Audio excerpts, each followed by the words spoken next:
ذكر هو أفضل الذكر.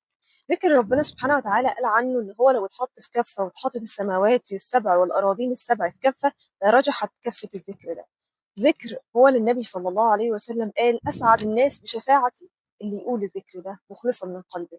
ذكر هو اللي بيدخلنا في الإسلام وهو اللي بيدخلنا الجنة. ذكر هو اللي قاله كل الأنبياء والرسل من قبل. ذكر هو خير الذكر. لا إله إلا الله. لما بنقول لا إله إلا الله في معاني كتيرة جدا المفروض إنها تحضر في ذهننا لما بنقولها. الله سبحانه وتعالى لفظ الجلالة. لفظ الجلالة ده مختلف تماما عن أي حاجة تانية زي ما قلنا قبل كده. فلما بنقول لا إله إلا الله كأننا بنقول لا معبود بحق إلا الله. طب يعني إيه لا معبود بحق إلا الله؟ يعني محدش تخضع له منتهى الخضوع والتسليم بحب غير ربنا سبحانه وتعالى. وزي ما قلنا إن الله سبحانه وتعالى هو المتضمن وكلمة إله متضمنة لكل صفات الألوهية وكل أسماء الله الحسنى وصفاته سبحانه وتعالى.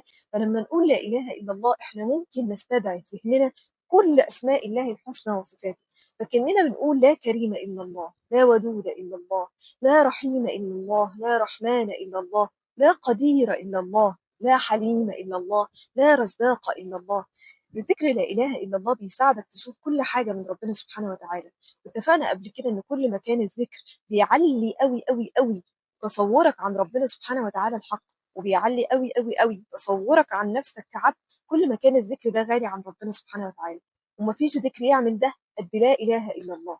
لا إله إلا الله بيساعدك تشوف كل حاجة في الحياة منه، بيساعدك تشوف الناس الطيبين والخيرين والجمال اللي حواليك والودودين تجلي من تجليات اسم الله الودود.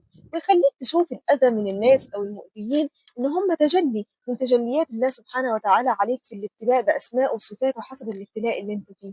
فهو سبحانه بيتجلى علينا في الحالتين، في ده بالنعم والإكرام وبده بالابتلاء والاختبار لأننا في الدنيا مش في الجنة. ذكر لا إله إلا الله بيحررك من إنك تكون عبد لأي حاجة تانية، عبد لأي شهوة أو أي فلوس أو أي شخص حتى.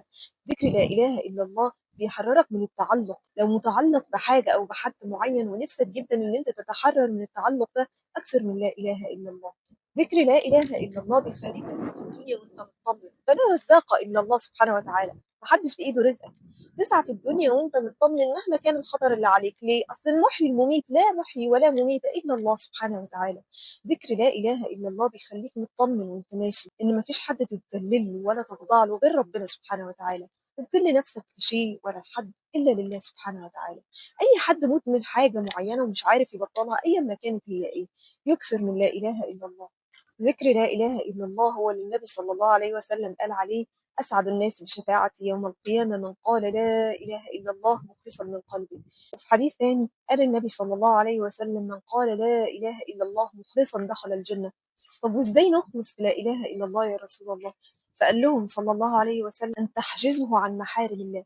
كل ما بتقول لا إله إلا الله بمعناها وتسيبها إن هي تفعل فعلها فيك من التربية والمقامات اللي بتربيك ليها مع ربنا سبحانه وتعالى، كل ما هتلاقيها تخليك تبعد عن ما حرم الله وتساعدك انك تعمل اللي ربنا سبحانه وتعالى اراده. واذا كنا قلنا ان كل ذكر فيه معتقد لله سبحانه وتعالى احنا بنحطه، فانت هنا بتحط معتقد عن الله وعن تصورك ليه باسماء الله وصفاته كلها في لا اله الا الله بس. ولو في معتقد بجد بتربيك عليه انت نفسيا خاص بيك انت كانسان لا اله الا الله، فهي انك تكون عبد حق لله سبحانه وتعالى، تعرف مقامه وتعرف مقامك كعبد لله سبحانه وتعالى. ذكر لا إله إلا الله كلمة التوحيد اللي ربنا اختارها لنا. زي ما النبي صلى الله عليه وسلم قال جددوا إيمانكم.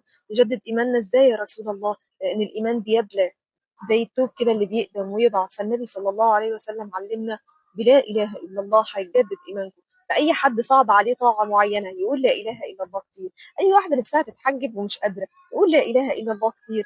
أي حد نفسه يواظب على ذكر معين أو على صلاة أو على قيام أو على أي حاجة يقول لا إله إلا الله.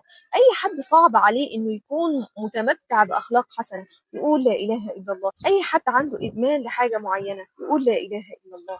لا إله إلا الله ذكر التوحيد، ذكر الإخلاص، ذكر التسليم التام لله سبحانه وتعالى، ذكر التحرر من كل حاجة. كن عبدا لله فعبد الله خير.